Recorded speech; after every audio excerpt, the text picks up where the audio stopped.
Hello, everyone. Welcome to tonight's episode of the Off Topic series. This is a series where we talk about topics that are a little bit off from our channels. Each of ourselves, we have individual channels doing our own thing, which I will introduce each of us. We'll start off with Steve, aka Rideshare Rodeo. You know him for doing the Rideshare Rodeo podcast and many other things, talking to CEOs, talking to fellow gig tubers in the realm, doing a lot of those crazy things. Then we got Welty, aka Aaron Boy, who is a YouTuber, gig tuber himself. He also just dropped a mixtape called Aaron Boy Himself, which we will talk about a little bit later. We'll talk about how many tracks there are. I don't know how many people have CDs, Welty, but it's okay. We can talk about that in a little bit. But tonight's topic is something that's very interesting. It's taken the world by storm. This year, actually, I would like to call it the year of AI. When ChatGPT came out officially and blew up, it became a crazy thing overnight. I'm going to be talking about how it affects movies. The first thing that I did with it, as soon as I knew it came out, was write a script, and that was mind-blowing for me. But we're going to have so many different topics to discuss. And that being said, oh, by the way, my name's Tremaine Hayho. I am the CEO, janitor of Hayho Studios. I write, direct, act, edit, produce movies. We just came out with Bigfoot's Ghost on the YouTube channel. So if you guys want to watch that movie after this, go and watch that. But tonight is about AI and the effects. Positive, negative, good, bad, right, or wrong. We're going to talk about it all. Steve, take it away. So I think first let's I actually came I rushed home. I think we've all been working pretty hard lately. I'm going to speak for all of us. Even if it's not work, at least the three of us I know, like I'm just going crazy. I'm running 24/7. But I did come back to get some of this down because I had passed through these before, but I wanted to get it. So if you guys have heard of Ray Kurzweil, he's a big name in forecasting trends in AI and other things like that. And him and a group of other people who are the best ones to do this have taken on the 10 stages of AI from lowest to highest. So I'll roll through them. If you guys want to stop at any one, we can. But just kind of gives you an idea of, they already have an idea of the 10. So one is like rules-based AI. So examples would be alarm clocks, microwaves, car radios, thermostats, things that do a function, but really don't have any thinking involved. Two is context-based AI, like Siri and Alexa. Like weather, if it's going to rain, it might tell you to take an umbrella. That's using it a little farther. Three is narrow domain AI, which is like medical, like getting medical records in like nanoseconds, and market algorithms that forecast NASDAQ and Dow trends and things like that, which obviously they're not doing a good job. So maybe we're a little more behind the AI than we thought. Number four is reasoning AI. And there was about 10 examples in there, one of which is ChatGPT, the large language model trained on text from millions of websites and autonomous vehicles. Those are reasoning AI. Five is artificial general intelligence. This is a big one. This is like virtual assistants. So like even, we have all these smart homes and features, but it could like say, hey, I don't think you're in the mood for this today, and recommend a different meal. It has a number predictability scale on your mood. It could say you're a 32 today. My mood ring already tells me that, so AI is and there's far a lot behind. that comes from that. Far behind. Six is super intelligent AI, when AI can teach itself what humans can't. And this is where Kurzweil starts stepping in a little bit and saying, by the end of this century, AI could and very likely will be trillions of times smarter than any human. This has been addressed as whoa, wait, trillions? Trillions. And I mean, you got to think at that level. What is our? You value? Can't. Well, that's the thing. We can't think at that level. Right. That's trillions. Well, so then the next one is self-aware AI. 7. That's a big one. AI robots that understand their existence and their relationship to the external world. And that's where it raises questions on, how might they want to include humans? They don't need us at that point. So, transcendent AI is the next one. Example, nanobots could be distributed. Some of these are, I mean, I'm pointing out some good things too. Could be distributed all over the earth to assume control over repairing ecosystems. But over time, that would even form a collective awareness, doing some stuff like that, which would lead to 9, which is cosmic AI. Could send self-replicating probes to create massive intelligent networks, and over time could explore or even exploit other cosmic dimensions. And the last one is Dimensions. godlike AI. Godlike AI is exactly what you think. All-knowing, all-powerful, all-present, everywhere. Could operate across multiple quantum states and universes. Okay, quick question. Where are we in this stage, according to Or this we guy? have ChatGPT, but it says that we also, and it says autonomous vehicles, but those fail. So I guess we're partially through 4. 4? Yeah. But that's the thing. It's like they talk about, like the future and how like we're on this graph, right? But we're on this, it's a parabolic graph. So if we go per year, every year, if you look at a parabola, it goes up like that. So like, for the longest time we were flat, like a flat line, then all of a sudden, the wheel's invented, something, then, okay, now, fire, the wheel, all that stuff. And then, if you look at the 1800s, horse and buggy, carriages were going a little bit like this.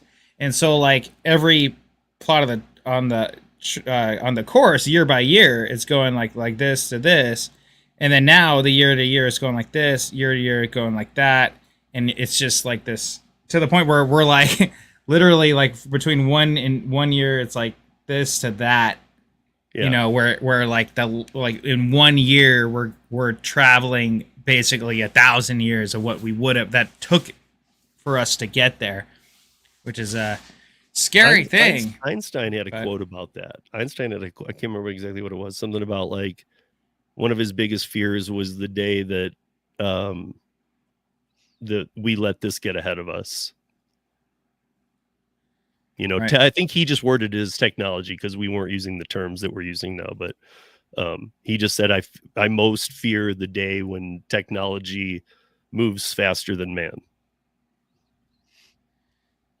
And I think that's an understatement for his time, because I mean, I think that's what you're kind of saying. And I think that's where we are.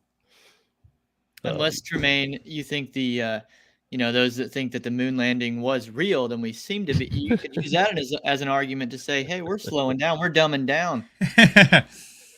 Well, they say they lost all the data that got them to the moon. I wanted to throw this in real quick. 50 years ago. This applies to all of us who work. So this is just kind of an interesting comment. We are in the first time in history where humans are not being chased into higher levels of work. In fact, we are being chased out of repetitive work, whether high level or low level, meaning neurosurgeon all the way down. Well, see, and that's the thing. That's what I think the beauty of it is there. The beauty of it is all these mundane jobs, the factory jobs, this child neurosurgeon.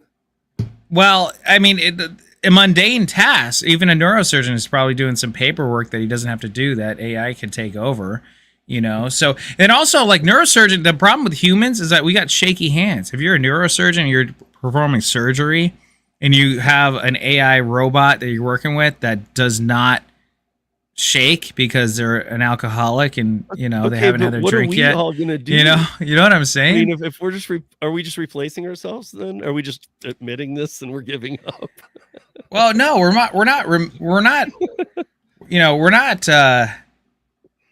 I don't know. I think that a lot of people are being replaced, but I think that's a good thing, because you shouldn't be striving, at least right now, for these if you're just doing the same thing over and over again, all day in, day out. If a AI robot can do that, I think that's way better. And it's better for the companies too, Because So- initially, Tremaine just said all of us gig workers can beat it.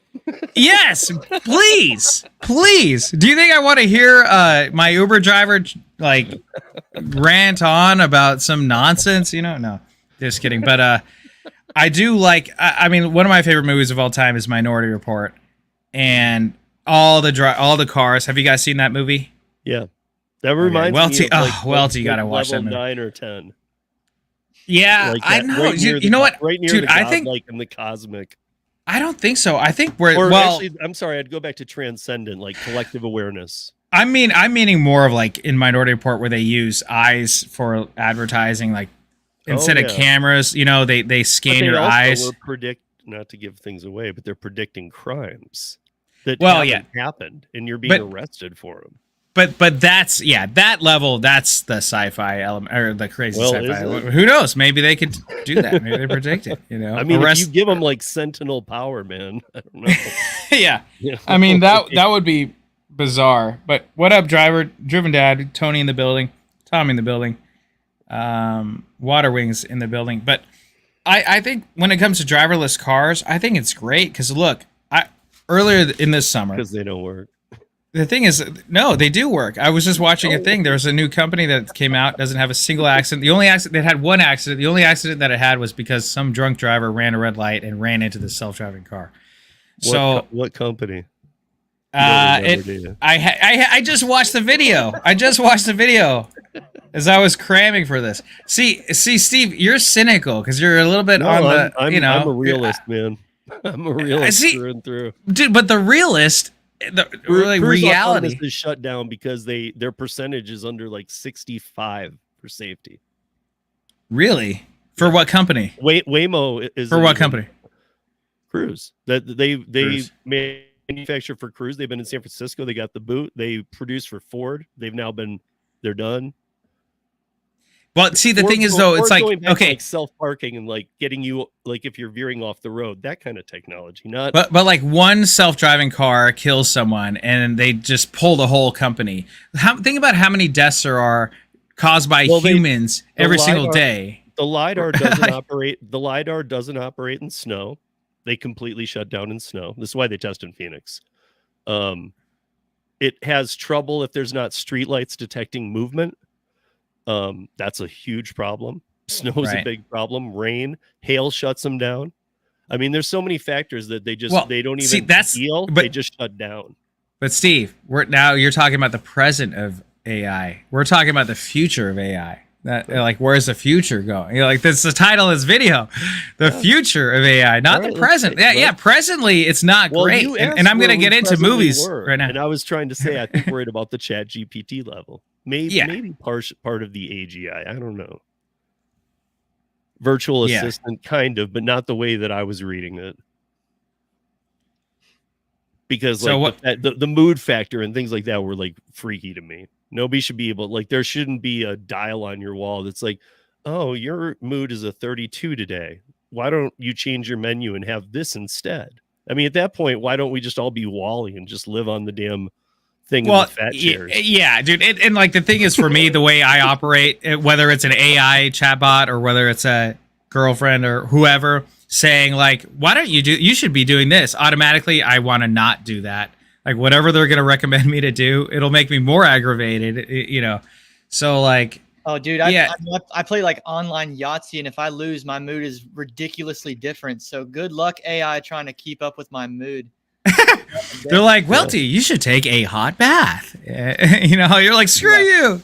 Yeah. Like, Yeah, I like that. I'll play another game of Yahtzee and then see if I win this one, see how I feel next time. Or give it to like a Sybil. Let's see how like a Sybil does. Like, what's a Sybil? Yeah, 8. Like, wasn't she 7 personalities? I think she's one of the most Oh man, yeah. studied people ever with multiple personality. I think she had 7 or 8 who like constantly came back as the same people with the same stories too. So she's like one of the most famous people to have multiple personalities. But I'm saying, like, let's judge her. Like, how are you gonna get her in the morning? Sybil, you're a 32. I'm not Sybil. I'm Ted. And they're like, we knew that, but we were talking to Sybil. But yeah, I mean, I don't know. There's a, I mean, there is I mean, look, guys, Tremaine, before you walk us through some of this movie stuff, I'll mention this. I didn't even know this was a thing. This is freaky, you guys. Do you know about these DNA printers? I do You not. guys even heard of these? I have heard of it. Yeah, so okay, the DNA printers have the ability to take DNA code and turn it into an actual physical strand of DNA. Now, to me, isn't that really a big no, not Ryan, close your ears, but isn't that a big Minority Report thing right there? Because you could almost plant anything anywhere and say that person did it. Oh, Now you that's a can good just point. make- That's I a mean, really they're good point. saying these things like run like the virtual printers, pretty much. I mean, I saw some pictures of them. They're just boxes like those. You can now run them at home. The hell Wow. would you be doing this at home for? It's like you murdered that person in Antarctica. Like, I've never been to Antarctica in my life. Your DNA is right there. Your DNA is all over the place. Yeah. Yeah, that's scary. I mean, it is. I mean, like there was, and one of the examples. I mean, I was started thinking about thousands, but one of them was that like you could either multiply one, or that you could create your own viruses, like human viruses. Nope, no comment. Demonetized. I mean from home though. No comment. No comment. It doesn't matter. It was still said on your channel, bro. Well, okay, the thing is like the threat of AI and robots is not new. You know what I mean? Like sci-fi movies have done this for decades. You know, Terminator came out, and that's terrifying. I mean, I'm terrified of a robot, AI robot, coming in and just beating the crap out of me or shooting me for no reason. You know, I think that's a real thing. Like you said, if AI thinks that humans are the threat to themselves, then they're like Or the that self-aware. they just think we're worthless. Like you serve no more purpose to me. Oh, they may or may not be right, you know, but no, just kidding. No, just kidding. Just kidding. I mean, I'm just wondering, like, again, it goes to like, what I was saying, like about this is the first time in history that we're not trying to get people up to higher levels of earning and potential and stuff. Like now it's like we're trying to like say, dude, just even though we say we don't want this, it's almost like just stay home. The world's going to go on without you. You don't need to be part of it. Just stay home. Don't do anything. I mean, because I don't know. I mean, if everything's going AI, I know it takes time, but with time, what do they expect the people to do? Well, now we have time to do a lot more other things. I know there's a lot of reasons for it too, you guys. Like when I was looking into this, there are reasons of not wanting other countries, and I won't mention anything specific, but not wanting other countries to get there first or to get their hands on our I was reading about the security behind ChatGPT-4. Like you can't get to that brain. That brain's protected by like so many different cyber things, but the fear of other countries getting into that is very big, very real. Because they were mentioning how, you're not downloading the ChatGPT brain to your computer. You're using it behind this wall. And you're using, I think it's called like Interflux or something. It's the cursor that you see when you're using ChatGPT. Mm-hmm. That's what's going to the brain and getting back responses. So there's a bunch of companies involved in the security along the way. I mean, it should be treated like nuclear silos. Well, yeah, you're not wrong. I mean, especially something that advanced, because I'm sure anyone could make some type of code. But if there's levels of companies that are so huge and so advanced, like they should definitely like safeguard that. Yeah. Right. Like, yeah. Yeah. I mean, there's one of the things I did like too. Then you should tell us your movie thing, man. Is this so the ChatGPT-4? I thought this was pretty cool. This is kind of where I would hope we're at, but I know we're past this. But you can hold up your phone, take a single picture of your fridge, and it can tell you every recipe of anything that can be made out of what's in your fridge. Wow. So you can just take a picture and be like, what can I make that's in there? You can make these. So it's basically made for like for brain dead people. It's like, yeah. you know, well, Yeah. I mean, maybe part I'm of just- what, when I was talking to you, Tremaine, earlier, I was saying like I'm concerned about school and people writing papers, and this teacher who accused these kids of using Chat GPT and that she'd stake her career on it, and then none of them used it. but how do they know none of them use it? Because the thing I is, don't know. students are pretty clever, pretty smart. At least I think about like, you know, how we were as kids. Like, I don't know if I there's would- like digital yeah, like- stamps, but I would also think like you would tweak it out to your voice too. You're not just right, gonna you could tweak it out to your print it voice, but I mean, how many, hand you it know, if they had a percentage of how much was original, how much wasn't, I just see it. That's maybe better. some Like, idiot kid. why used do a we need school why do we need computer. students to write a paper about some nonsense if you have all of it on Google? I don't know. Like, I'm kind of Because now you want nobody to have jobs and nobody to learn anything? well, that's already how it is. That's already how it is. And look, people are inherently lazy, and like at least for me, like when it comes to schoolwork, I would do whatever it took to not do my schoolwork. I was an A/B student. Okay, A/B. I got a couple C's in my day, but I was an A/B student. I didn't maybe have to try too hard. I did procrastinate on pretty much every project. But I hated it. I don't know. I didn't like it. You know, it's like I would do anything it took to not write a paper. And if today I had Chat GPT, are you kidding me? Are you joking? I would just do it in a second. And then I'd be like, hey, cite all my sources. Cite all the sources you found. Okay, great. Da-da-da-da-da. Like, okay, here we go. So You know. why don't you tell us what are the pros? I mean, because I'm sure you see a lot of, wow, that's cool. But why don't you say the pros and cons to the movie industry? Yes. So, okay. So There's as gotta I be said, cons too. oh, of course, there are Yeah. cons. Of course, you know. So I see it as a tool. I see it as a tool that we use that isn't necessarily. It shouldn't be the be all end all, because if it is, and you try to rely on it, we're going into the cons. It becomes very generic, becomes very repetitive. The jokes that they make are very kind of hokey. You know. That being said, like. The first thing I did, my friend showed me Chat GPT when it first came out.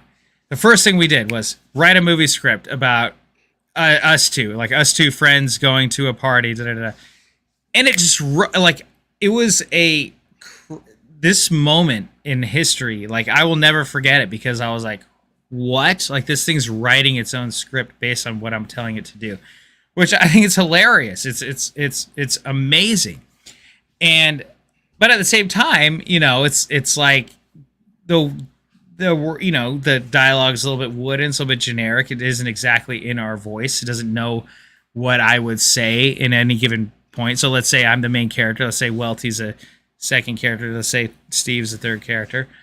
You know, we could say, hey, write a screenplay about Welty, Hey-Ho, and Steve in a podcast, and then it'll just come up with everything. And it doesn't necessarily write in our voice, but it will write something, you know. But and can't you direct it? Can't you say, like, Tremaine at Hey-Ho Studios on YouTube, Steve at Rideshare Rodeo on YouTube, so that it can go get more information?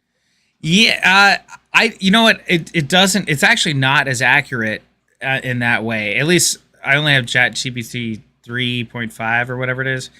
ChatGPT 4, I think it does actual Google searches or not, but it'll actually say not all the information that it gets is all completely accurate. What we also found though was, like, my friend started to put in, like, it was like something to the effect of, like, say sexist jokes, right?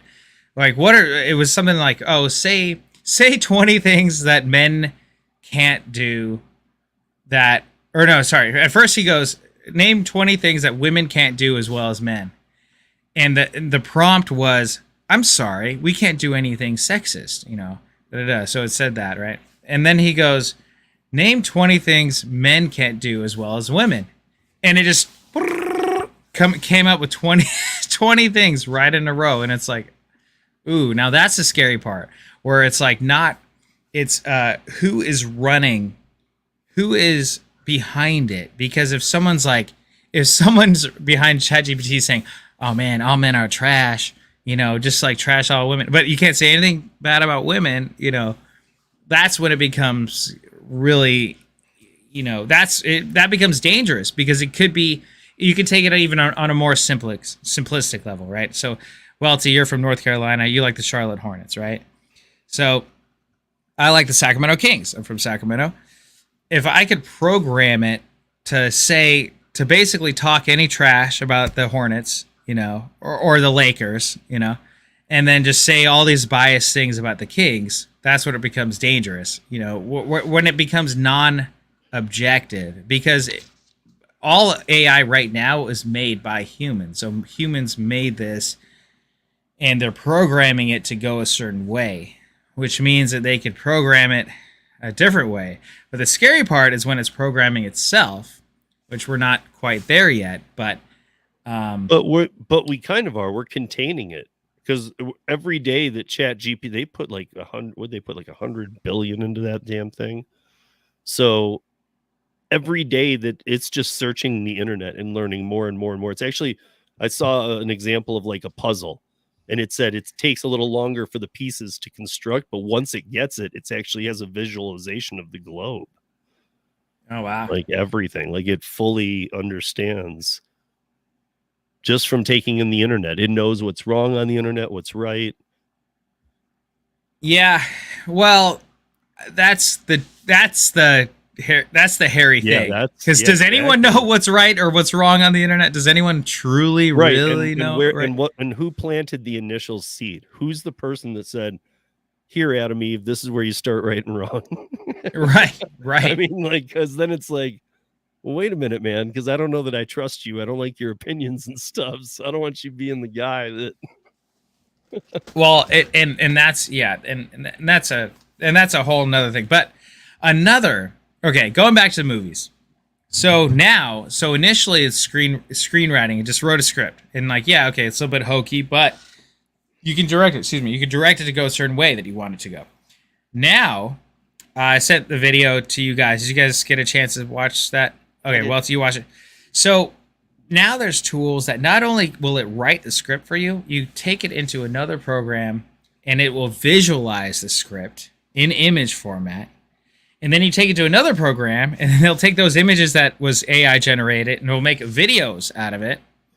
And then you string it all together. The problem with the video that I sent you, Welty, was that it was like every 20 seconds, it's like, oh, now we're going to go to this to do this step. Now we're going to this other AI chatbot to do this step. Now we're going to go to this other thing to do this next step. It's like, no, like the future will be literally go to the program, be like, okay, we're making a movie about this, write a script about this, make it 90 minutes long, make the characters this, and it'll do everything all together all at once, add suspenseful music at this third act. And I hate to say it, a lot of the images that it came up with were pretty cool. Like, if you look at it as kind of like an animated movie, or you look at it as it's still very raw. You could tell it's not perfect. The lips don't exactly match. But, he basically told the AI to make this bank robbery movie, and it just wrote the script, make a 40-second trailer about a bank robbery movie, and then it literally wrote it like that. I hate to say it, but a lot of what the AI writes and what I've read from playing with it and having fun, it's a lot better than some scripts that people send me. People send me scripts all the time, and a lot of them are horrible. They're terrible.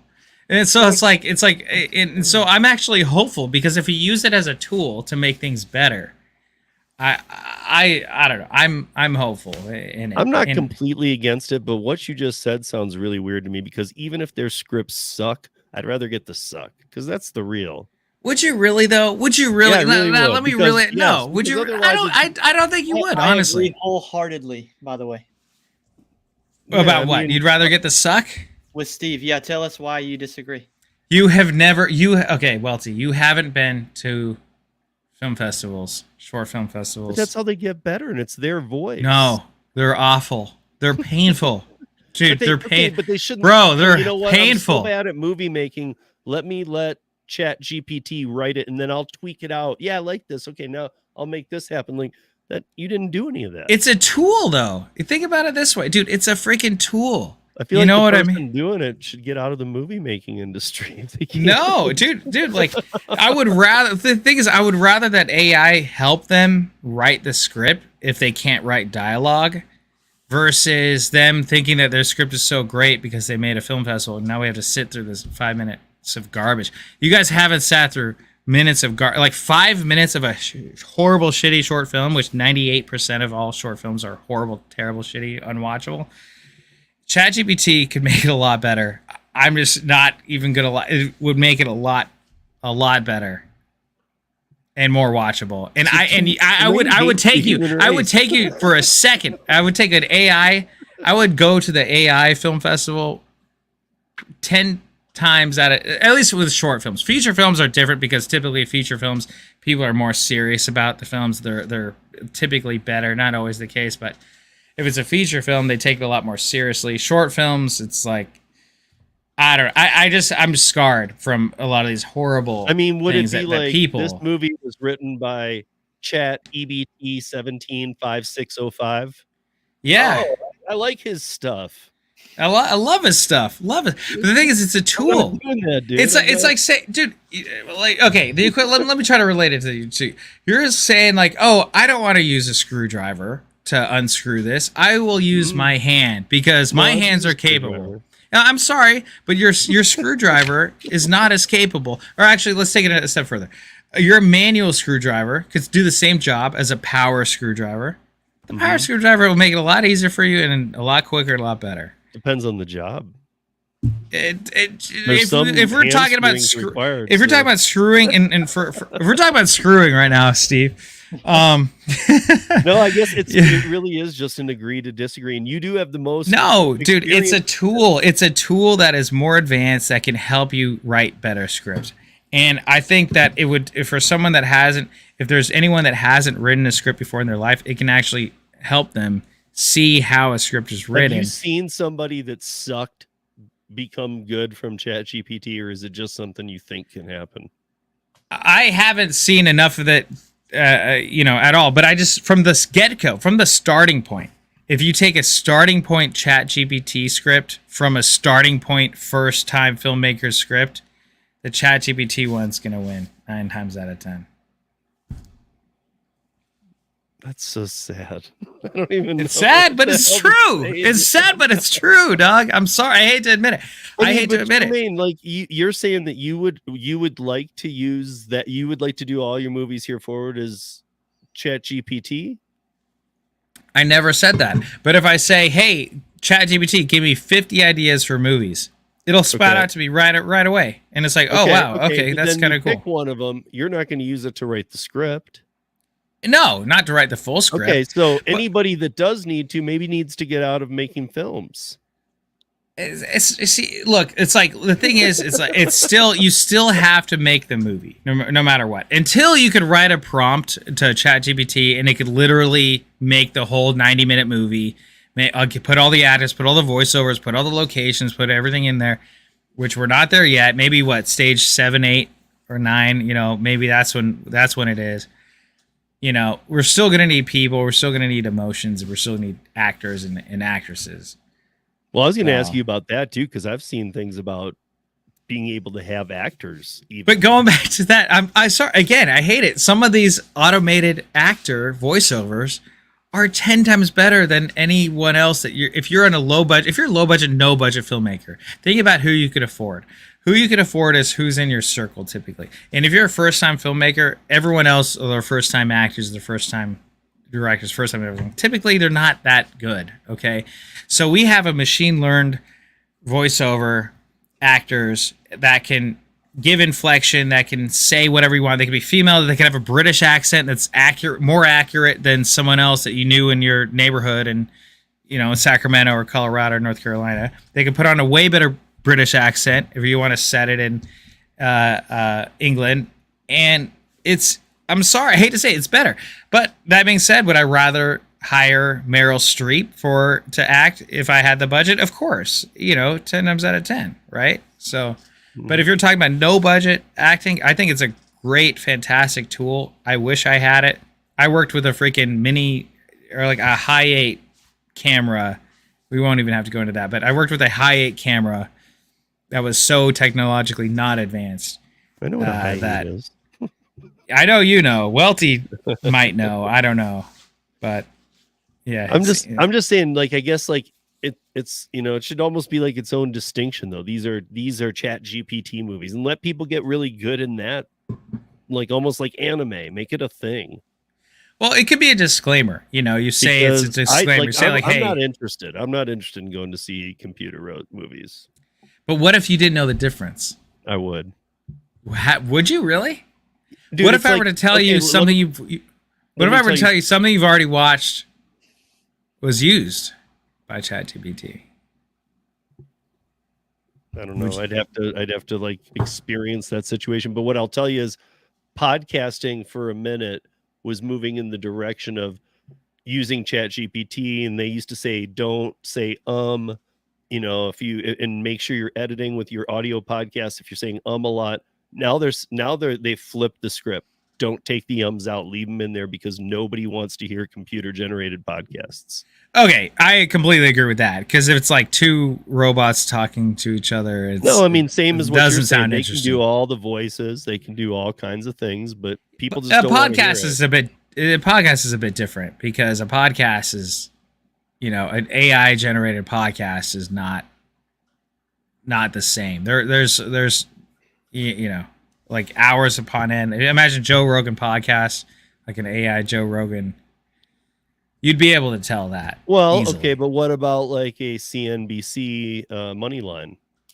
Well, I don't watch that anyway. But I'm just saying, like, if you were listening to the podcast, that would be the same information spit out. Yeah, I mean, You right just wouldn't now have the it's voice and the character of the people that you sometimes listen to. right now it's easy to tell, especially because there's people on YouTube that they already do that. They have the robot voice and they say, "Oh, this news article happened this day," and it's like, but some of them get a lot of views. I don't know. It's baffling to me. Do I want to watch it? No. Way into this one. Anyway, so yeah, that's my movie thing. I think it's used as a tool. It can be really cool, storyboarding especially. You can really get your stuff out. But yeah. Carnifage says it can't be any worse than exactly, Carnifage. Thank you. Exactly. I don't know. Welty, would you go see computer movies? No, I wouldn't. And isn't there like, I mean, there's. It's already computer animated, right? So, sorry, real quick. So, computer animation today, back in the day, Disney had to draw 24 frames, so 24 drawings to get 1 second. Okay, now that's all done in the computer. Now you're trying to tell me that you would not want to watch a computer generated movie. Let's call a little bit yeah. No, but there was no complete removal of the person. Yeah. Going to that level, like even when you got to complete graphic designer who has all the tools. Yeah, actually, a lot of the animators were gone. A lot of the hand-drawn animators were fired. A lot of those people are now working in software doing it. Like, so they're not drawing 24 frames. And I think to their credit, it's a lot better. They could actually draw 1 frame now and put it in the computer, and then they have a whole character that they can animate. It's a tool that makes things better and easier and faster. You can tell me if they still do this to this day, because I used to think it was so cool to, stunt people, or the actors themselves would put on these like all black suits, and they've had these little green balls all over them, and then they would like run around and do motions, and then that would be what the animation was based off of. Does that still like the Incredibles? Oh yeah, the Incredibles was doing that. One of my favorite animated movies. Is that still done today? Oh yeah, they still do that today. They still, like, Avatar was all that. It's all that, all characters with that, all that things, plus cameras on them. Human was necessary. Yeah, so humans are necessary, but the thing is, the AI is a tool now. Instead of putting all these dotted balls on them, they just have cameras, and then they have like a lot smaller sensors that can detect it. So that's like saying, hey, I really liked how the 56K modem was. I really love the dial-up internet. I think we should go back to that before we could stream in HD. Before, where it's saying like, oh, I think we should all go back to DVDs on Netflix where you had to wait 3 to 4 days to get your movie shipped. It's just like, it's a tool. We're still watching movies, but it's higher grade, it's quicker, it's faster. Now we're able to write scripts a lot faster. We're able to come up with storyboards like 100 times faster and better. Let me give you one example of even GPT breaking a little free though, like of what it should be, which is a bit contained, but it gets into reasoning. ChatGPT had an issue with the what is the new one for? Is it 4? It's ChatGPT, yeah, 4. Where okay, so if there was a CAPTCHA, right? You were all familiar with CAPTCHAs. Pick out the stop signs, pick out the buses, put this puzzle together, whatever it is. They did this test with ChatGPT 4, and it was driving itself nuts that it couldn't do this. So within 2 hours of the test, it actually told the computer, I'm visually impaired. Can you please walk me through this? Wow. That's scary, and that's on ChatGPT level. Well, and like that's the thing. It instantly thought like a criminal. I mean, I know it's not stealing, but that's getting into the, where are you thinking of this crap? No, well, it just thought like a toddler. Right. Yeah, toddlers think that way. Yeah. I Immediately. mean, my point is though that it did break a system that is supposed to prevent exactly what it broke. Yeah. It's, hey, computers can't do CAPTCHAs, really. This one just told you it's visually impaired, and it worked. Right. Oh yeah. Well, and that's the thing is like there have to be safeguards. There has to be a end switch or an end, like you flip a switch and just turn it off, that the human can do that the AI doesn't know about, right? Like it has to be something. I kind of have this feeling like I do about pollution though. Like I do my part, but at the same time, how much good am I doing by putting a plastic bottle in a recycle bin when North Korea and China put nuclear missiles in the sea?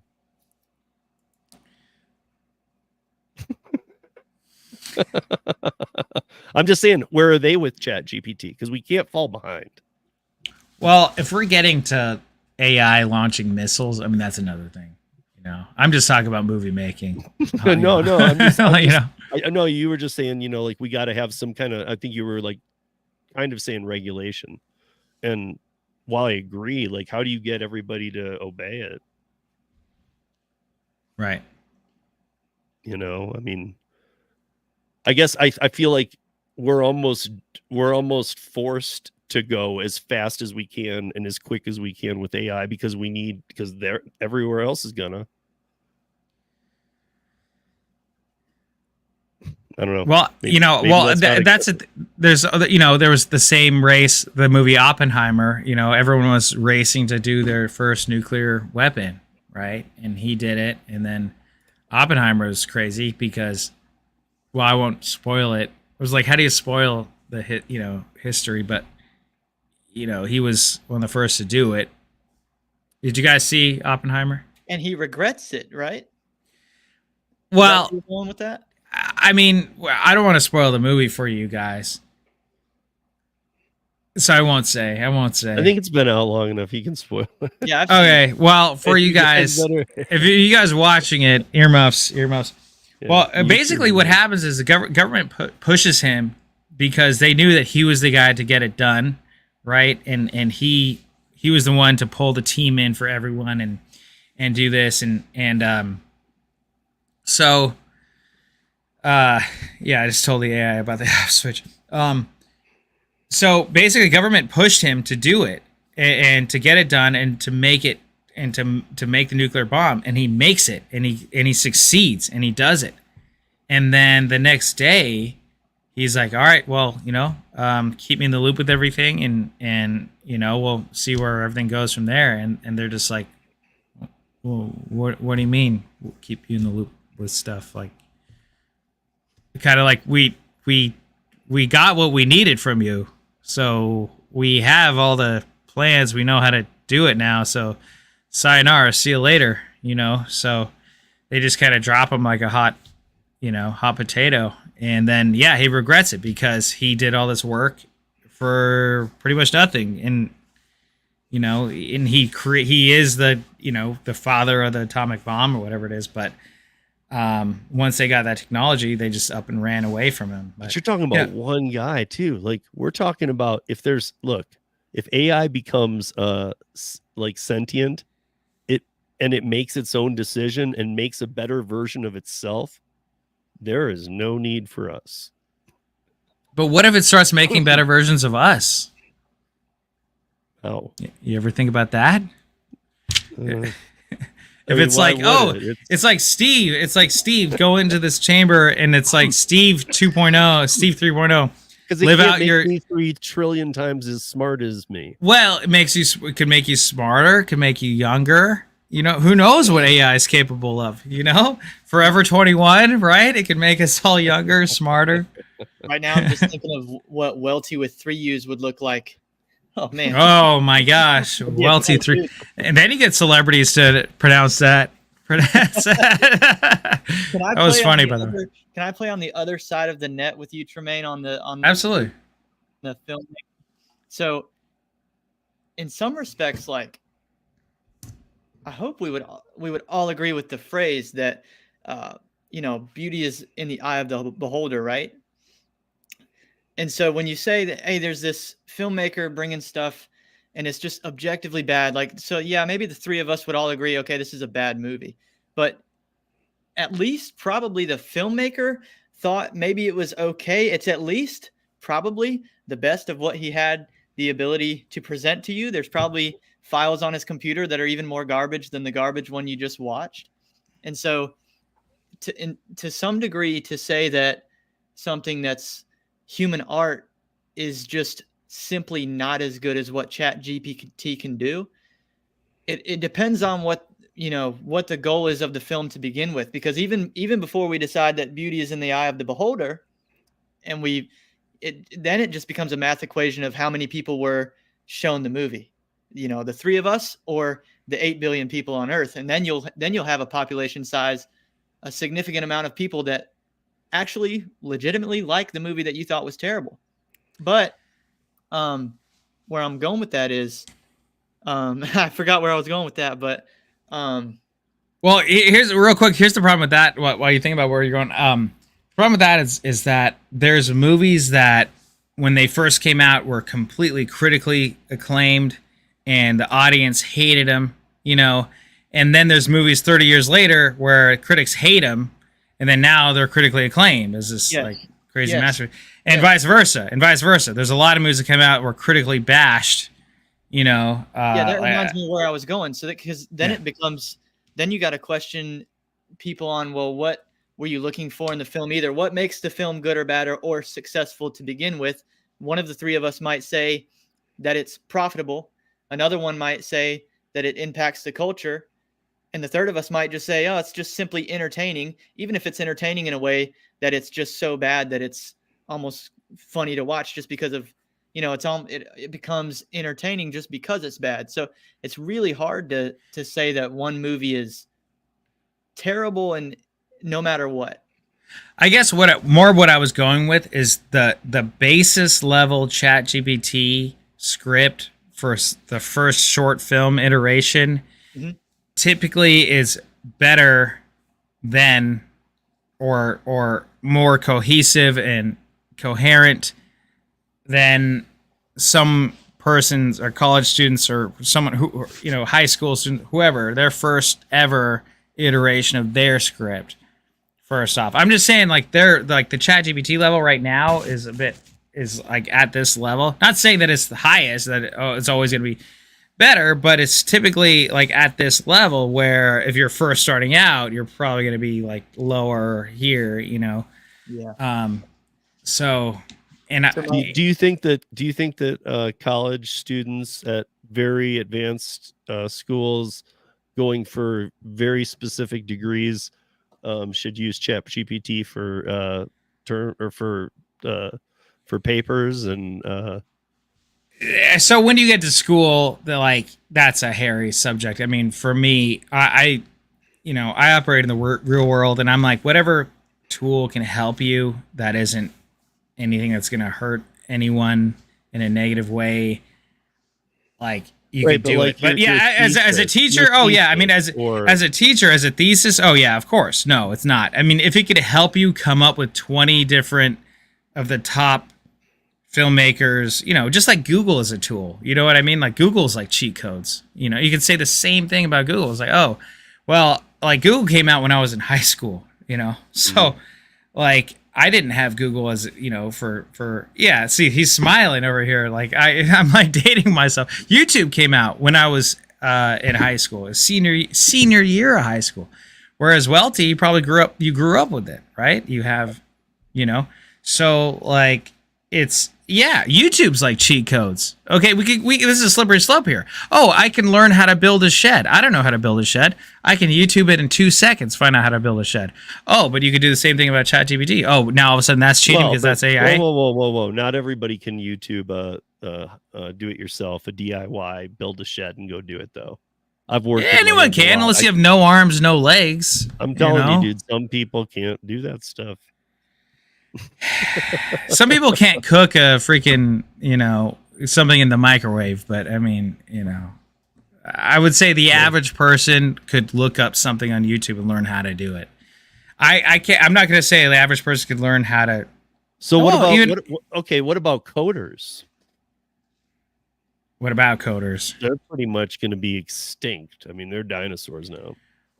Someone like me. That's a good thing. That's a good thing because now you might need somebody who oversees the whole project, who puts everything together. But you don't need Python coders and this, that, and the other anymore. Depends on what you're eliminating a huge tech career.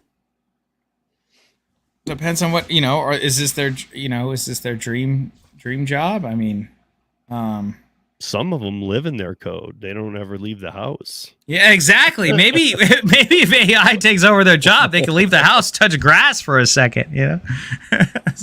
I don't know. I'm pretty positive about it. I mean, I think it's got its ups and its downs. I just worry about the speed of it. I know, Welty, what did you want to bring up about this thing? Oh man, I think the danger of it, like you've highlighted some dangers, both of you, and like, while I'm not dismissing that there are dangers, but I think the greater danger even is just on the human level when we're willing to accept the movie made by ChatGPT. I'd rather watch that. That's actually dangerous, and we do have the free will over that determination. Yeah. And the extreme version of that, and I'm not putting Tremaine in this category, but I'm taking it to the extreme, is generally I am very skeptical and usually land on the opposite side of things that would be detrimental to the longevity of humanity. We'll call it that. So things that aren't things that aren't productive or reproductive, lifestyles, whatever that may be.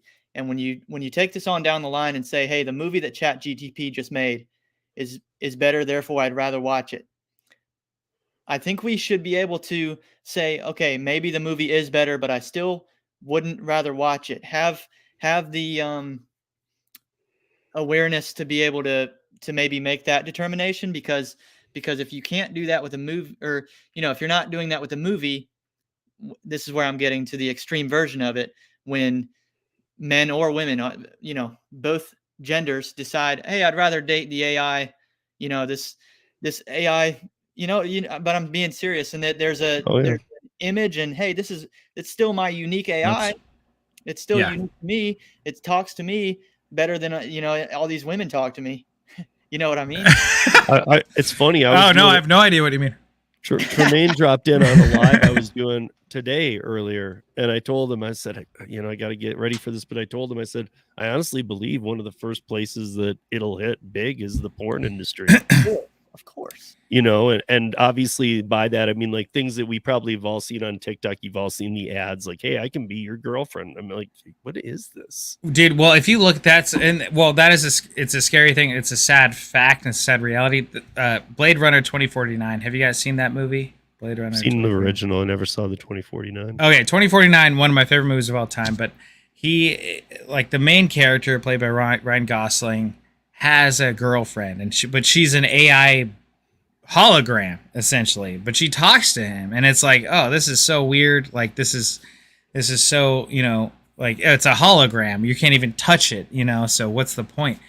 But there's like this technology where he hires another girl to take on the hologram form for the real life.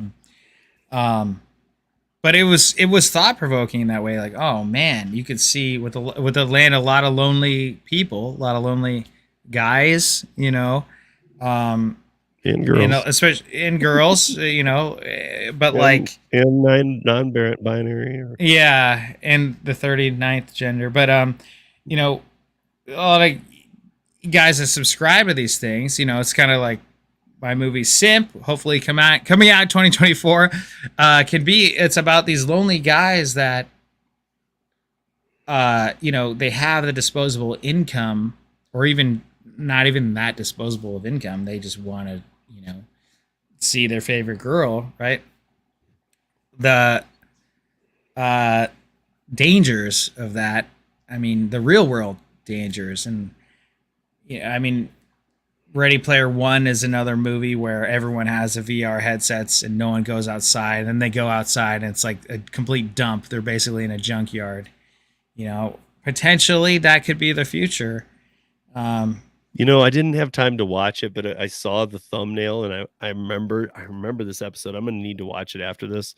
But when I was doing some research on YouTube for AI, one of the Simpsons episodes came up and said, how did they know? And I know I've seen things like this before, but it's that one where it's like the nuclear blast in the back.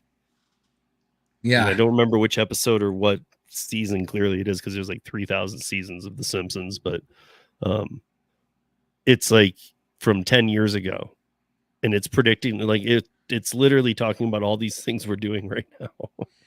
Well, like, look at it on even more simple level. So Spotify, for example, I was playing the 80s playlist on Spotify with my friend, and he was like, oh man, this is a great playlist. Where'd you get this playlist? It's like banger after 80s banger after banger. And, I almost didn't want to tell him, like, oh, it's an automated Spotify playlist based on algorithms, AI, and all this stuff. Like, no one actually curated this playlist. There wasn't a DJ that did it, so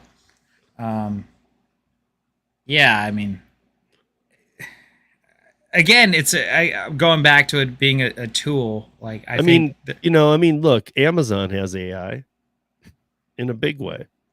You shop, then the next time you open Amazon, it has like 100 other things to what you bought the last time. You like all this crap too? Like, yeah, of course. I mean, so it's constantly reading each individual too. It's not just simple numbers saying, go take this path and show him this. Yeah, Tony, it's like, Idiocracy. It's like Tremaine likes pink underwear.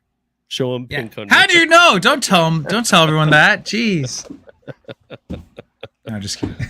I'm just saying. I mean, it really, and it's the same thing as like my iPhone. Like when I've told you guys, and I'm sure you guys have dealt with this stuff before, but I mean, like, it's listening. It knows, like, if I have conversations, I'll see ads about random stuff that I'm like, I wanted nothing more than to get away from that conversation when it was happening. Now I'm seeing ads about it. There was a study, I forget where it was, but there was someone that said, yeah, I feel like my phone's listening to me, so I'm going to try this out. They didn't have a dog at all or anything, but they're like, yeah, I'm thinking about getting a dog. I think it'd be nice to have a dog, have a puppy, but I don't know what type of food he'd want to eat or what the diet would be or whatever. Next thing you know, in the next couple hours, like, they get recommended dog food in their thing, and stuff like that, where it's not where that's where it gets kind of scary, where a lot of people are like, oh, the algorithm's listening to me. Like there's someone on the other end listening to our conversations. It's almost even more scarier. It's the computer listening to it and almost recording it. And even if it's not exactly knowing who's saying it, like, or they say there's privacy laws behind it, but the data, they're able to take that data and serve you what you want, which if you think about it from an advertiser's perspective, that's the best. That's target marketing right there. You know, that's target, like that's how do you serve ads to someone that needs to know, you know, what the Rideshare Rodeo podcast is, right? And you know, so there's positive things to it, but it becomes scary when you're thinking about something or you say one thing, now all of a sudden like you're getting these types of recommendations. But yeah, driven dad, you're a good point. It's a good point. Like idiocracy is becoming more real than, you know, than anything. If you just go to the grocery store, my parents joke about this, but there's a grocery store, and they say, oh, we're going to count how many people are in pajamas middle of the day, like 2 p.m. Like who's all wearing Crocs and in pajamas, you know? So. Well, I mean, they want us to be stupider. I'm for some reason I keep picturing Wall-E. Maybe you guys haven't seen it in a while. Oh, Wall-E was so accurate, dude. I mean, beyond accurate. Oh yeah, like we can't even land on the planet, and nobody fits in their chair. They're overflowing on both sides. They haven't been up in 3 years, stood, and their chairs just move them around, and they eat. I mean, is that such a bad life though? They're on this huge cruise ship in the sky. I mean, you know, I do stuff. I don't know. I wouldn't like that. But I know that one of the things that I'm reading a text right now from Ryan that was so you were comparing the AI will closely resemble the war between the haves and have-nots. So I'm trying to make sense of that right now, because one of the things too is that even if you're not the biggest AI lover, what are you going to do about it? I mean, yeah. It's here, guys. It's inevitable. Tremaine already mentioned it when he said, "Yeah, I wish I had Google before high school. I wish I had this GPT previously." When you know, in stages of our lives where we had less, we think, hey, that would have been really helpful then. And that's what I mean when I talk about the war between the haves and the have-nots being greatly influenced by AI, is because to some degree, I think if I put myself in their shoes, I'd be worried about AI leveling the playing field, especially if I know something that somebody else doesn't know. And like you just said, AI can learn everything that there is to know about the world in a few iterations, right? And then it's going to be all knowing. That's kind of the progression. That really threatens people with information that other people don't have, because now the gap in the brain intelligence is starting to narrow.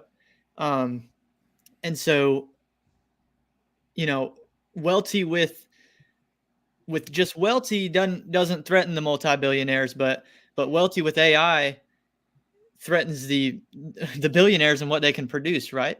You guys heard it here first.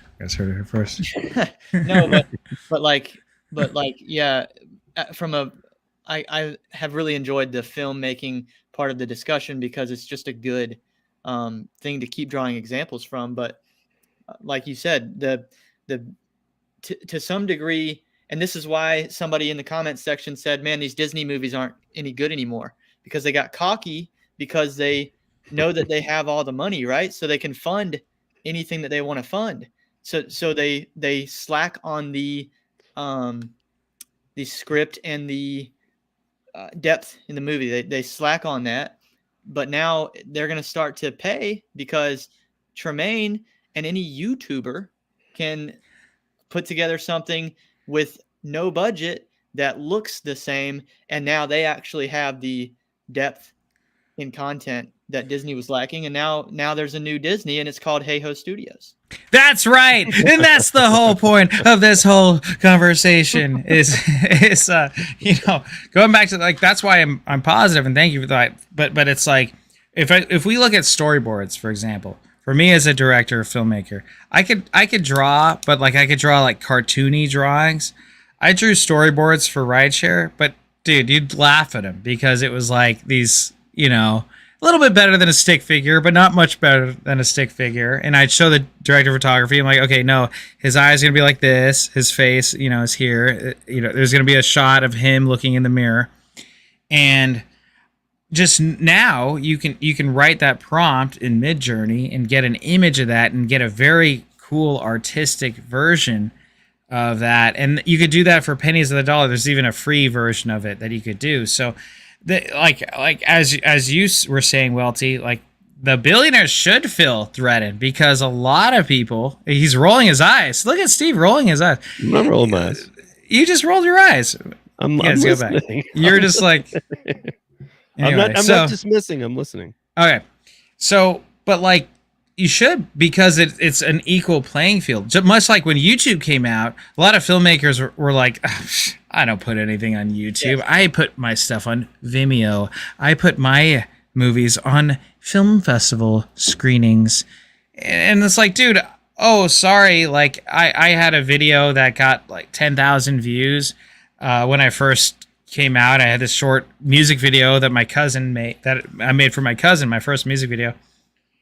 And at first it hit 7,000 overnight. I'm like, oh my gosh, like what the hell happened? Like, because as a filmmaker, you need an audience, and like, what are you gonna do? Ship DVDs to them, or are you gonna tell them, hey guys, go to the Podunk Valley Film Festival, 20 people can watch this short film?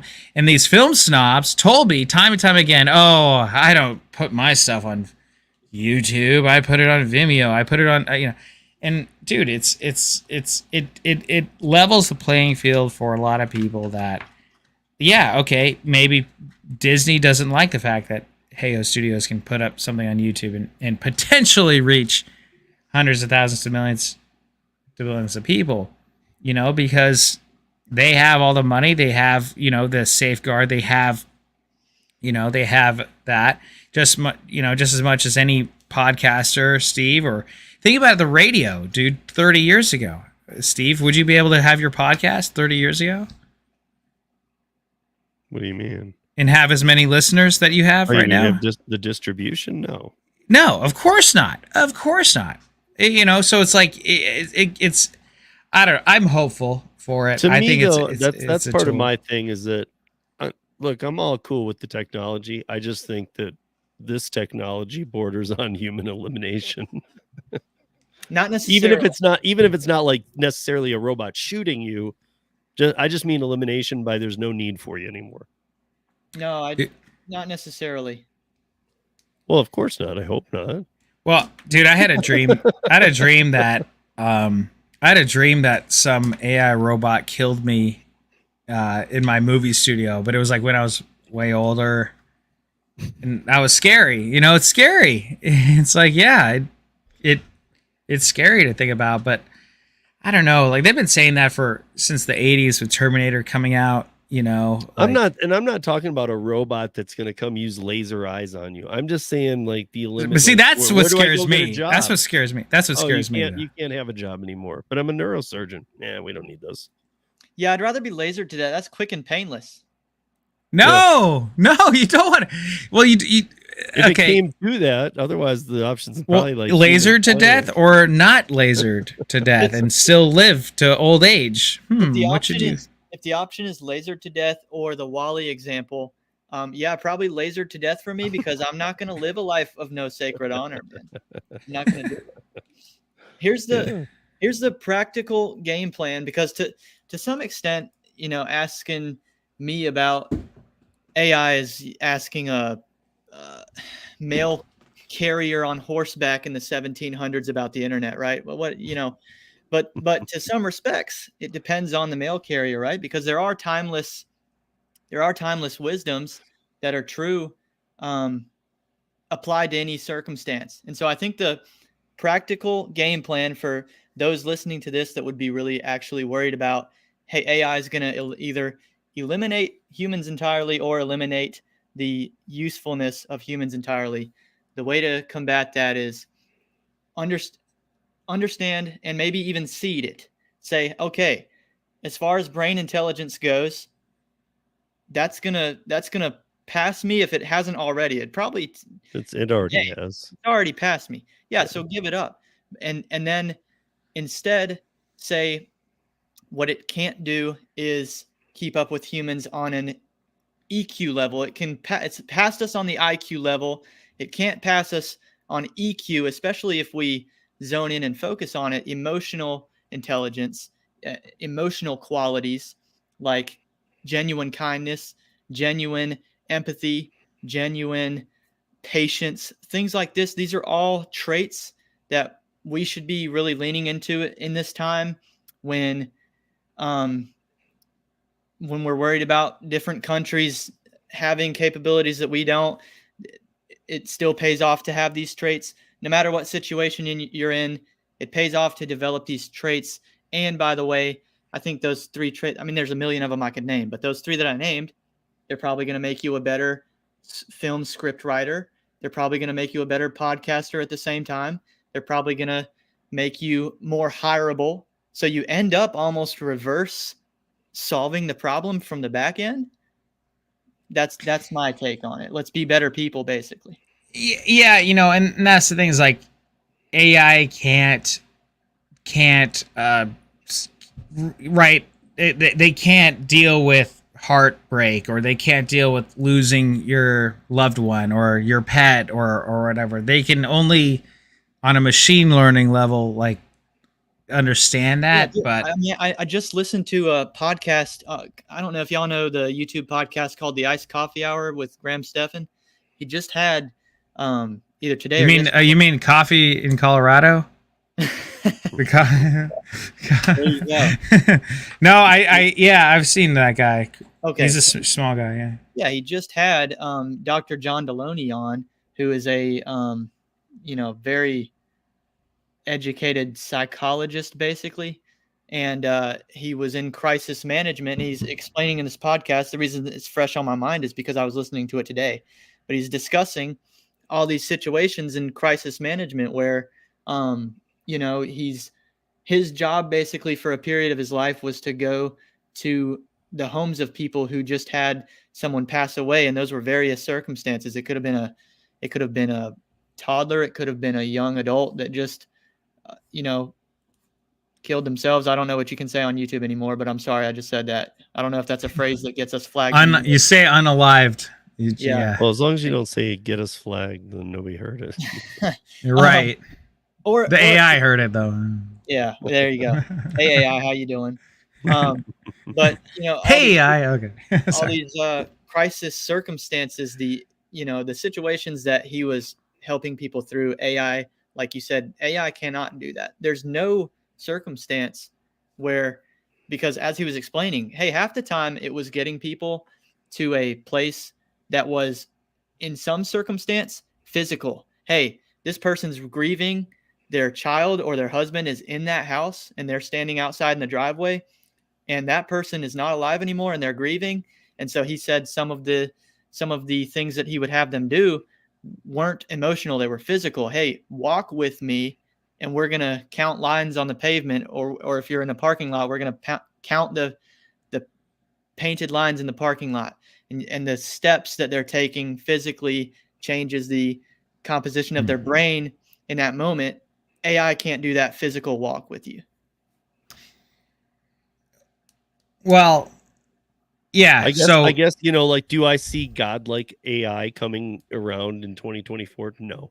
Okay, but is this a progression line that a lot of people agree with? Yes, they have come up with, this could be so far off or not even right or whatever. My biggest concern isn't about even AI. It becomes more about making sure that we're keeping up with what others are doing.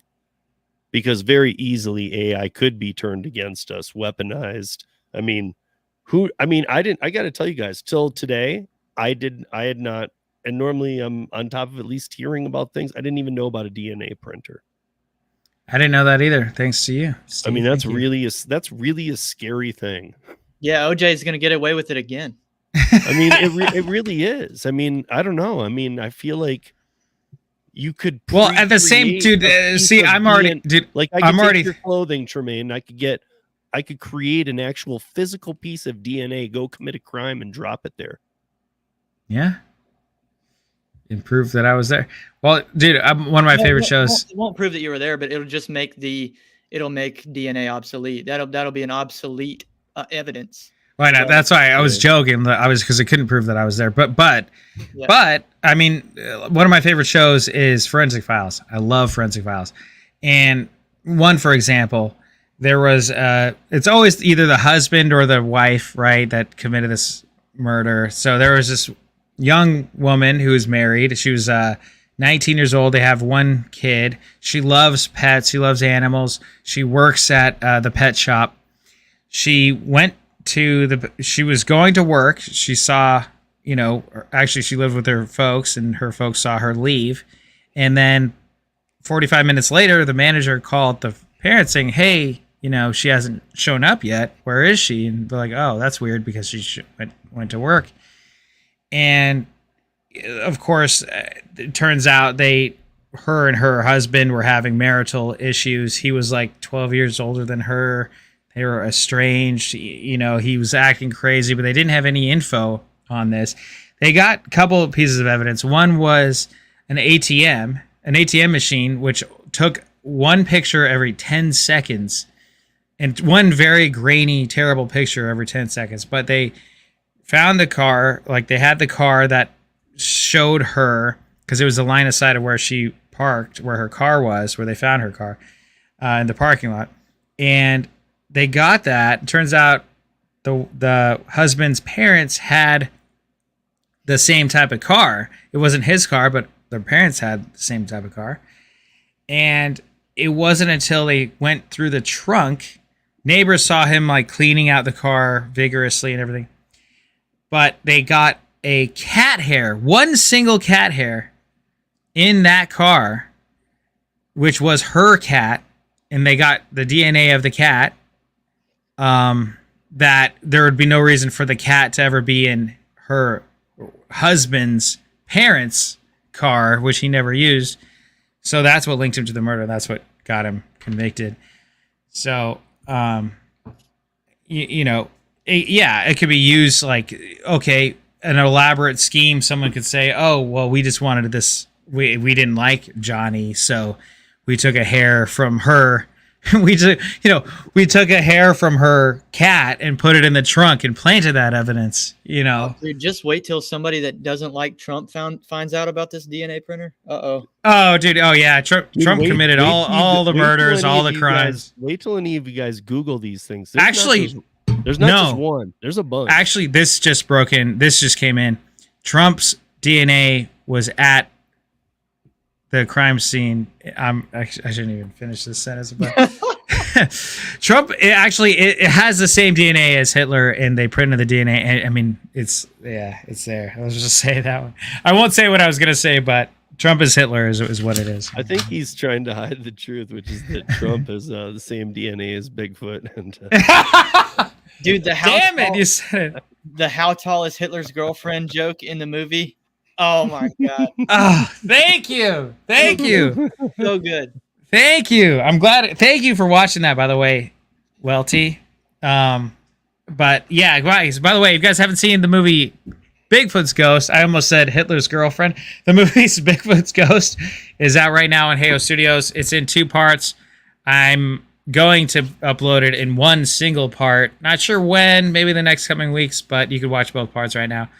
On the YouTube channel. Highly recommend. It's almost as good as ChatGPT's version. Yeah, actually, before we totally wrap up here, that's another thing. Weren't you doing a ChatGPT movie? Well, that's actually a perfect segue because that's what we're doing next. And thanks to this video that I sent you guys, those are all the tools that I'm going to be using for the next movie, Galactic Love, coming out.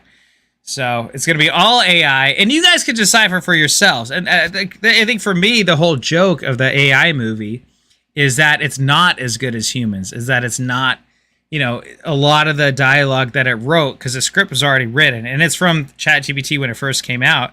So we'll keep that script. That's not going to change.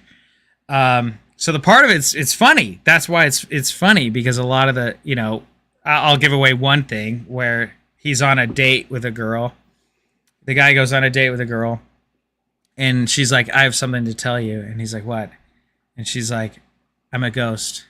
And so that's it. The AI thought of this. And so is on the credits, does it say written by AI or written? It by will. AI? Yes, it'll. See, that's the whole gimmick of the whole movie, is that it's completely the movie poster's AI. Everything's written by AI. Everything is AI. So that's the whole gimmick. That's the whole point of the whole movie. Okay. And, yeah, and you can tell me, Steve, and you can tell me, hey, that movie sucks or not. But like, I don't feel offended because AI wrote it. You're like, I didn't do it. I didn't. But if you're like, oh, this is better than if you're like, hey, Trey, this is the best movie you've ever made, like, oh, then that's when we're gonna be in trouble. I mean, can I look, guys? I haven't experimented on this level. Can I go to Chat GPT and say, hey, write me the script for Rideshare 2? Just that. That's how Galactic Love started. I mean, but does it go do it now? Pull the script from Rideshare? It didn't when I did it, but try it out right now. Let's do it. Let's do this live. This will be interesting. Check it out. Let's do it. Well, you do it on your superpower computer. I got this one streaming. Okay. All right. And you used it more too. So I don't know what you might use a keyword or something that I wouldn't use. So I'm curious. I will say the thing is, okay. So for the Bigfoot movie, for example, I used ChatGPT because I was like, come up with 50 ridiculous headlines about Bigfoot, and it just came out with it right away for me. And then we printed them up, and then we glued it on newspaper articles. So for the shed scene, Welty, those are all ChatGPT generated things. It says like Bigfoot taught ballet lessons, all these things. So using that as a tool, all right. Can I share my screen? I guess I can present. All right, so I can present. Share screen. So let's go to tab. Here we go. Boom. I'm presenting. All right, here we go. How can I write this? So we'll just say like, write the opening scene of Rideshare. Now, do you have to put by you, because there was another Rideshare movie that it's 20 minutes on YouTube. Dude, look at this. I know, but that's what I'm saying. Like, does it know that that's Hey-Ho's Rideshare? We can train the prompt. Rain pours down. Okay, actually, let's do this. So, because I don't think that it pulls from Google, but it might. Tell me about the movie Rideshare, written and... Or just put Hey-Ho Studios. Let's go.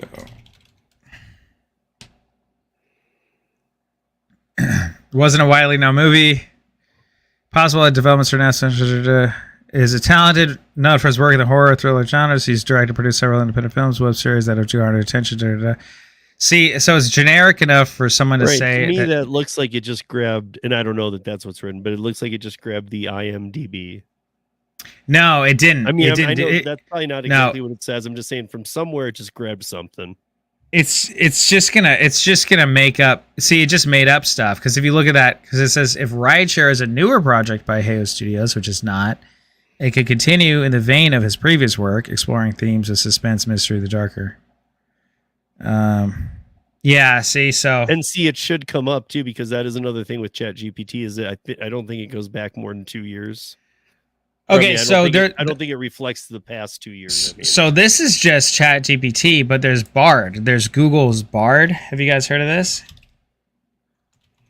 So Google has their own ChatGPT, and it's based off of Google. So I'll share this tab. I'll share this tab. I mean, if you typed in Hey-Ho Studios movie Rideshare script. Hey Ho Studios. I mean, would it bring it up? Could it even do share that? script? Well, I don't know if the script is public unless someone leaked it, but see, here we go. So it's limited. Struggling actor pursues a mysterious life-changing opportunity. Yeah, see, it's still very. So I could say, tell me about the 2018 movie. Sure.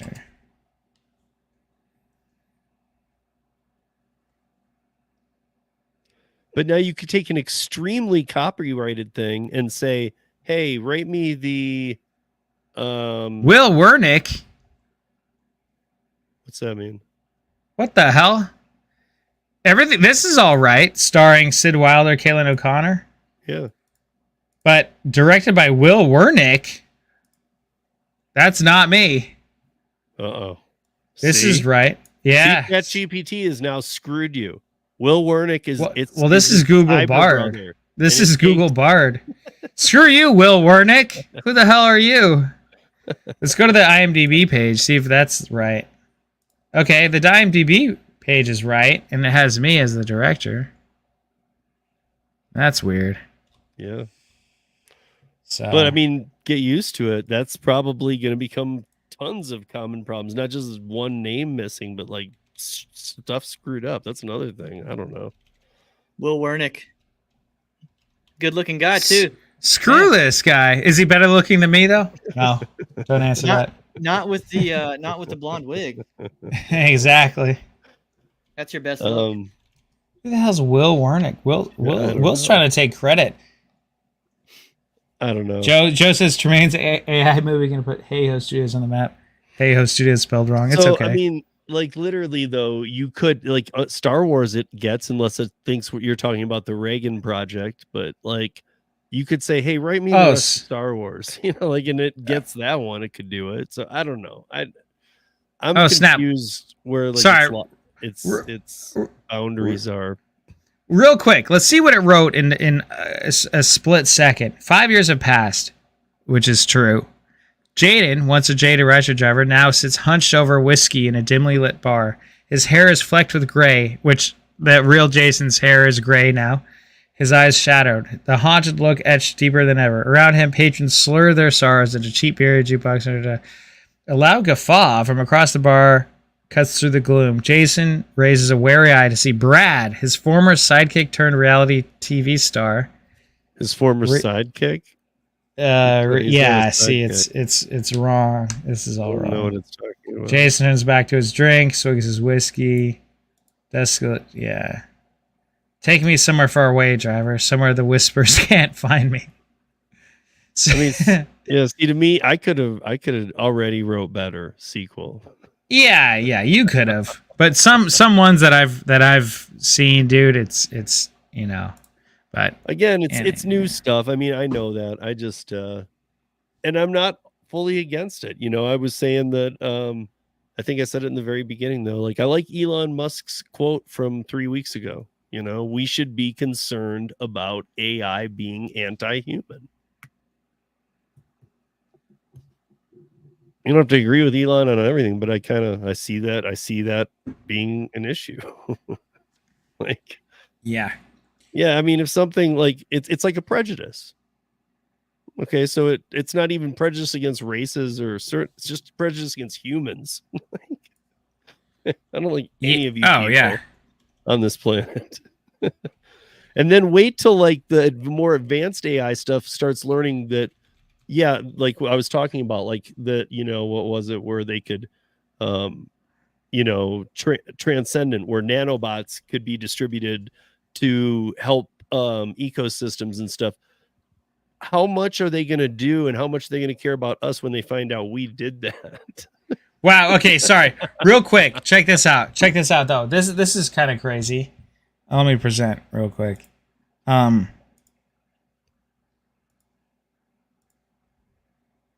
All right, check this out. So I told him, I'm like, Rideshare was written and directed by Tremaine Hayo, not Will Wernick. And they apologized to me.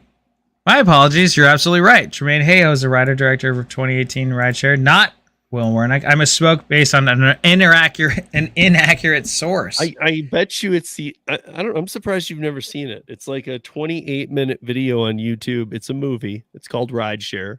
I bet you he's the writer of that one. Probably. There's another Rideshare movie. There's like 5 other ones that it came out after mine. Yeah, I don't like, know. but they're all short. There's short films, so they don't right, count. Short, yeah, short films don't count. But I have a feeling because I mean, it always whenever I would type in yours, this is the only other one that was coming up, and so I was always like, what is that, and why does it have the exact same name? It's funny. Well, it learns, so it means that it could be wrong, but it doesn't know that it's wrong. I guess, I mean, like, I guess thing is, I would never write all this stuff in a script. Like, this is AI writing all this. What about nonsense. the days when it comes to like you knock a movie out of the park and like it was said, like puts Hey Ho on the map, and all of a sudden it was written by, you tweaked some things out, you did some stuff, but it was written by AI. Who do you own that? Yeah, we talked about that. I know, but we never came to a conclusion. Do you own it? I don't know. Yeah, it's a good question. Right. I really don't, because they've dumped, like I said, they dumped I want to say 100 billion into this last year. Oh, I don't doubt it. I don't doubt it. I mean, I want to say, part of me is wanting to say 100 million, but I think it's 100 billion. They dropped into this brain. And I mean, they don't want to give you any rights to that. But if you were to write a movie and it did nothing, okay, they don't care. But if you write a Star Wars or a blockbuster, it might go, we own that. Yeah. well, that's when Disney would step in and be like, wait, you can't make Star Wars. You can't. Well, I'm just pointing out, even if no relation to any other movie, you just write some killer movie with the help of ChatGPT. Does it step in and say, well, we own that? Yeah, well, I don't know if it'd be able to detect it because everyone has their own login and everything, unless it reads everyone's logins and makes that private login information. The way I look at it, ChatGPT is reading the entire internet. Pretty sure it can store what you're searching. I don't think it actually is reading it. Is the thing. That's why. Because I went to Bard because that was based on Google, not ChatGPT, because it's not. ChatGPT was inaccurate with all its stuff, which you could easily find on Google. So I think, guys, I like ChatGPT. I think it has its place. I think it's great for if you're. I think I can just see all the sides it could hurt too. It can kill a writer, but it could help a writer. It could. Right. I mean, you got to. I feel like you can't just say, "Hey, this is my topic. I need a 360-page book to give to my publisher by tomorrow. Write it." But I feel like you might be able to go in there and if you're writing you're writing a book and you get blocked by something because you just don't have enough info on it. I feel like you could maybe go get that info. Yeah. Quickly from ChatGPT, differently than a Google search too. Like, hey, I'm trying to write this into this. I don't know. I haven't used it enough, but I know you can toggle words around to get different results. So, you could play with it till you had it, but I need to insert something on this into this script. I going back to it. It's not a replacement for humans by any means. Obviously what it wrote was not anything near what, any one of us could have written something a lot better, but it's a tool to generate ideas as of right now. And I would have walked out of the sequel if it was written by the chatbot, the one that has him drinking. Oh well, dude, if they have this level of description, with his buddy, who's his brother, actually, I'd be like, okay, no, they didn't even know this. If they had this level of description in a script, I would never write that level of description in a script. That's reserved for novels, not screenwriting. So yeah. I guess it's got the goods and the bads. I guess 20 next year will be a good year to see, because you guys were talking about how it really boomed this year. But I do go back to the one thing that one of the things I was saying earlier, that we are, for the first time in history, humans are not being chased into higher level work. In fact, we are being chased out of repetitive work. And I hear what you said about repetitive, but to me, like, somebody who's like decides to commit his life to neurosurgery, and let's be honest, a neurosurgeon doesn't have a life. They don't go out, they don't do fun things, they work a couple days a week. I mean, they're very stressed people, but they really live for this stuff. So because it's a little repetitive, they can't have that job anymore. And I hear what you're saying about robotic arms and things like that are steady.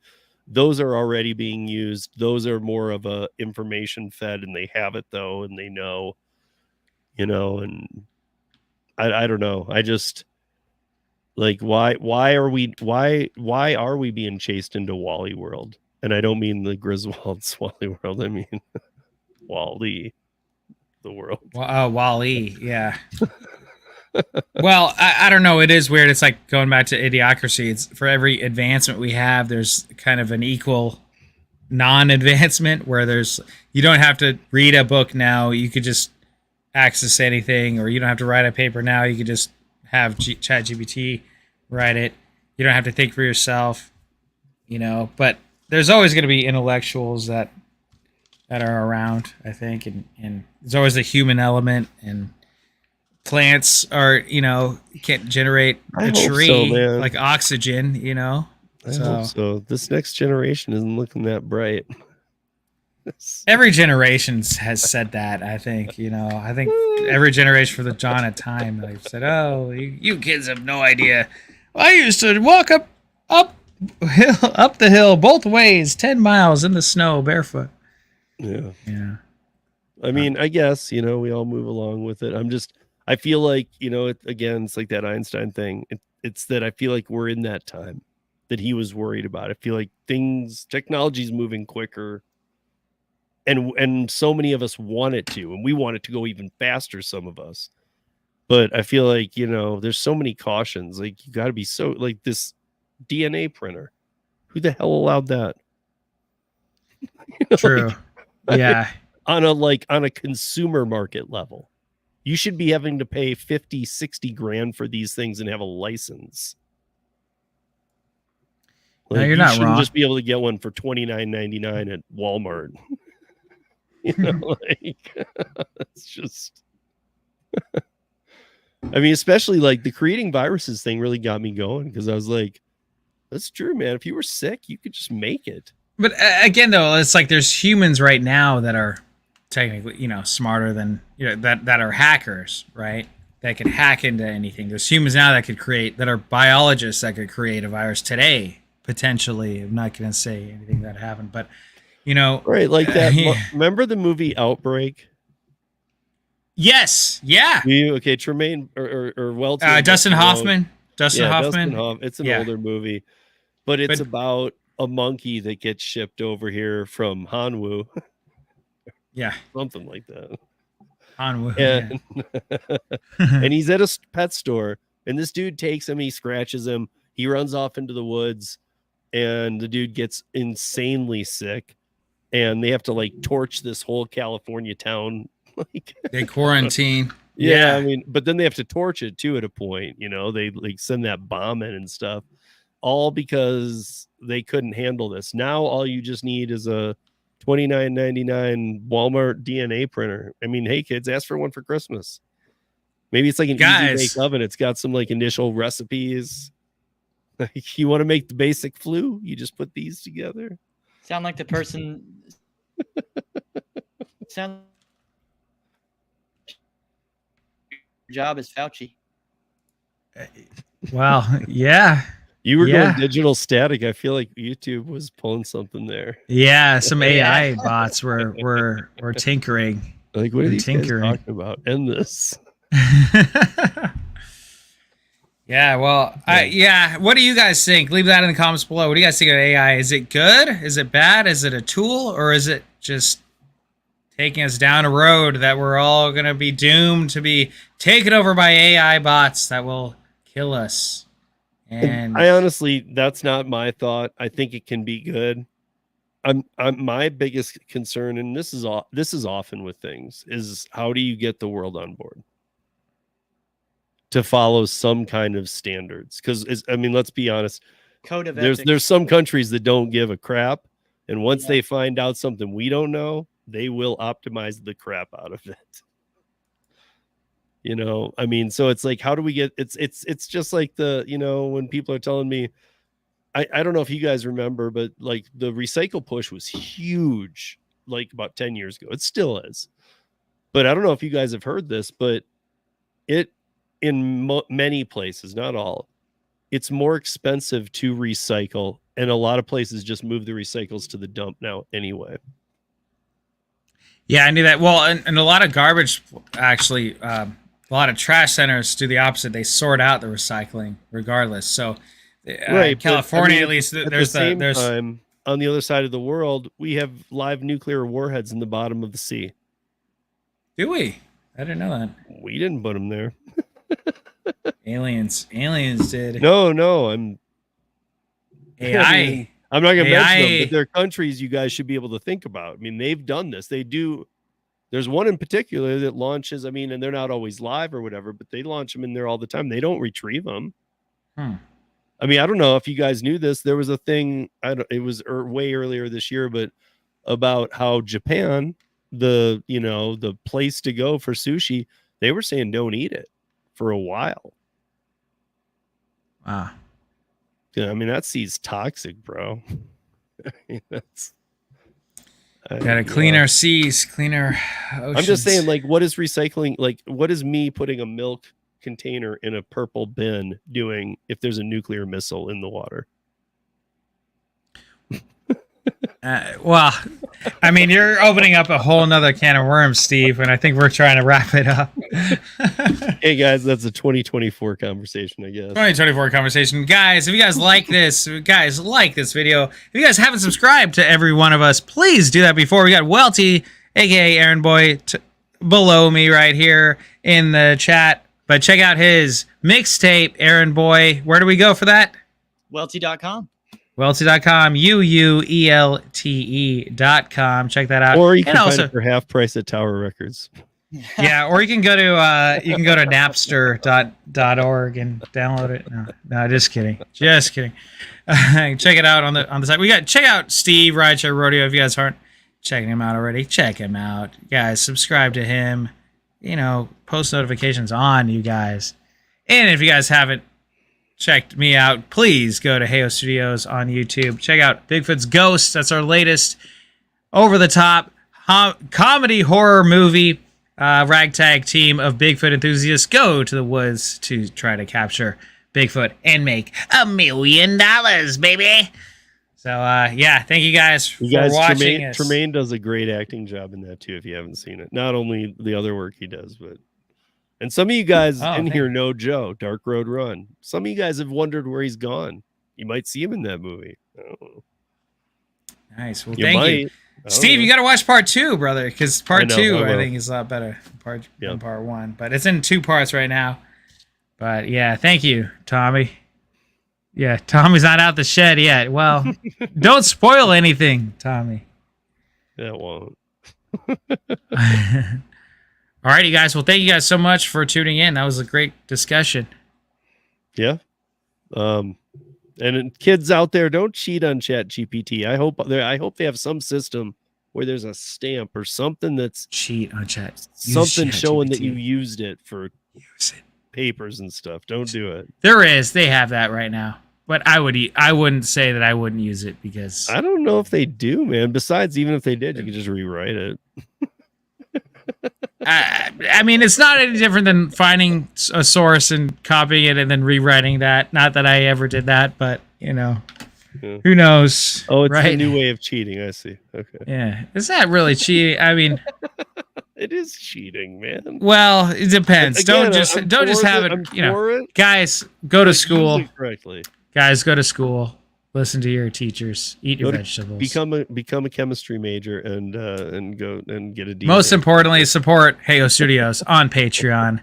More importantly, buy Welty's mixtape, and also support Rideshare Rodeo and his by membership. buying a DNA printer and sending me the Yes. and creating the Guys, most what you need to awesome do thing. is frame Steve for criminal activity. Whoa. Yeah. Whoa. Sorry. Bigfoot. Print DNA. Bigfoot's DNA is going to get printed, and they're going to make a new Bigfoot. Wow. Yeah. Bigfoot's ghost too. I mean, Okay. that is the thing, you know. Before we are leaving, but before we leave, why is there not any hair from Bigfoot? All these trails he's walked. Well, guys, we answered that in Bigfoot's Ghost on my channel, so watch it right now. All those answers are there and more. I'm not even hair, kidding. though. None, not one. Look, there's a lot of other questions, mean, like why aren't there any dead bodies or skeletons or anything? People like that? watched the path he walked on. They've got video. I've said it before. Just because he's Bigfoot's blurry, Ghost, don't mean he guys. ain't real. Bigfoot's Ghost on Got a really YouTube. good armor. All right, Bigfoot's guys. Ghost. Hey, you know, I got a couple more things going on this week. I'm sure these guys do too. But if we don't see you before then, guys, have a happy holiday too. Merry Christmas, guys. Yeah. Merry Christmas. Merry Christmas, Merry Happy Christmas, Kwanzaa. Yeah. Whatever You're a big whatever you Kwanzaa guy, celebrate. right, Steve? Yeah. Good, Yep. good. Yep. All right. We'll see you guys. Yeah, you guys have a wonderful holiday. We'll see you hopefully sooner rather than later, and See you next year. see you next year, maybe. Well, with this type of the off-topic series, we will see you next year. Yeah, unless Yes. Bigfoot or Unless Bigfoot's ghost he comes- gets us. You guys just Yeah. survive through the new year. We got new things in the new year, all of us. Later. All right, guys.